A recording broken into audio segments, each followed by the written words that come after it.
Hey y'all, you got Doug Gore, Dougie Doo here with Cajun Soft Wash. I want to talk a little bit about pricing objections. Before I do that, I want to start off by saying, if you price things fairly to begin with, always be fair with your homeowner. I know some people that like to, they inflate their prices so that they can be talked down and all that kind of fun stuff. I don't subscribe to that. And the person that asked the question had a very fair price. So Ty Campbell asked me this very specific question. Again, Ty, your price I think was extremely fair, so I wasn't referring to you. But Ty said that his client asked, we need to talk about your price. Okay. So his question was, what do I say when somebody says to me, we need to talk about your price? This was done by email and not by phone, but it's the same principle and the same process. You're still going to follow the same guidelines, okay?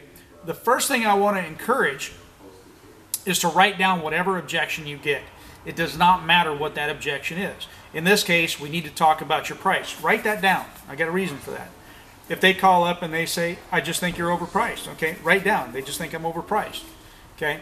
The reason being is because I want you to then practice that, overcoming that objection. You always want to be honest, okay? Here's the thing. When somebody calls you on the phone and they're talking to you,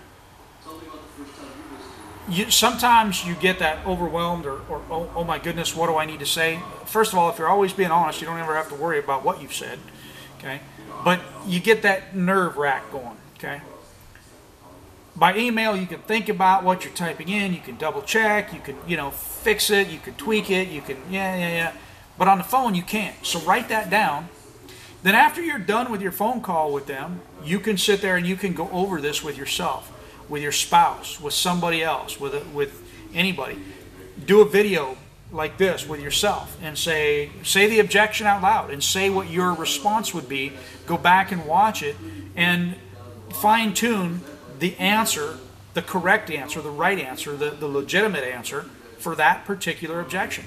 Do that for all of your objections.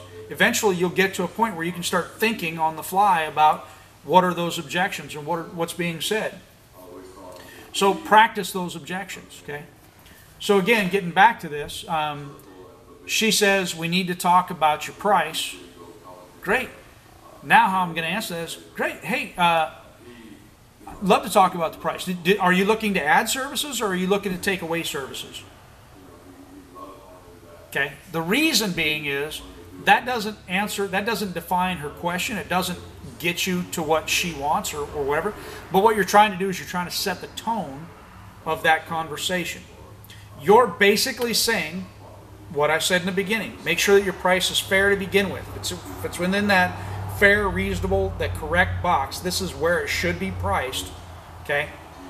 Then you've taken away any objection that she can have. She can throw them at you, but you can define them. I'm going to explain that.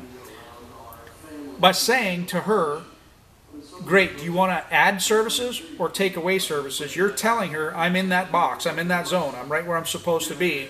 If you want more or less, let's talk about that. I'm happy to talk about it with you, okay? Then she can throw out, well, no, I just think you're overpriced. This would be easier because it's by email. I would say something like, something along the lines of, I'd email it back to her and I'd say, okay, so you just feel like I'm overpriced, but you don't have a real reasoning behind that me being overpriced, which means that I did something wrong. So what that means is that I didn't build the value. I haven't been able to show you the value. And the problem is that's because we haven't had the chance to meet. We haven't had the chance to talk. Bring it down to that level where now you get to open up to her and say, Miss Jones, love to meet you out at the property to discuss the price and to show you the value of what we're doing. Okay. And then if you get into that, well, let's just say, for example, that it's $350 and she wants you to come down to $300. Again, if you put yourself in that correct box that your price is in the right realm, now you get to say, well, and this is how I handle it, almost verbatim of how I would deal with that. I'd say something along the lines of, Miss Jones, I wish I could come down to that 300 mark for you, but I really can't. And here's the thing. I price everything fairly, according to what I think it's going to take to get the job done. For me, I just kind of run my company this way. If I could do that job for 300, I would just give you 300 as the price right off the bat. I'm not going to inflate my price. I just don't do that. I give you a fair price to begin with based on what we're going to be doing. What I'm really hearing is that I did not give you the proper, the value that you're looking for. I have not explained the proper value. So would you like to talk about what it is that we're going to do and the reason that it costs, what it does? Open that dialogue, okay? Get it out there, right? Discuss that. Discuss anything.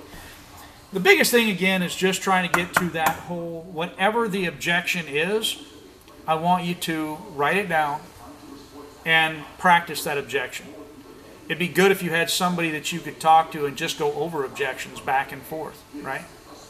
Anyhow, I hope that's answered your question, Ty. And again, I appreciate y'all for listening to me. Y'all mean a lot to me, and I thank you very much.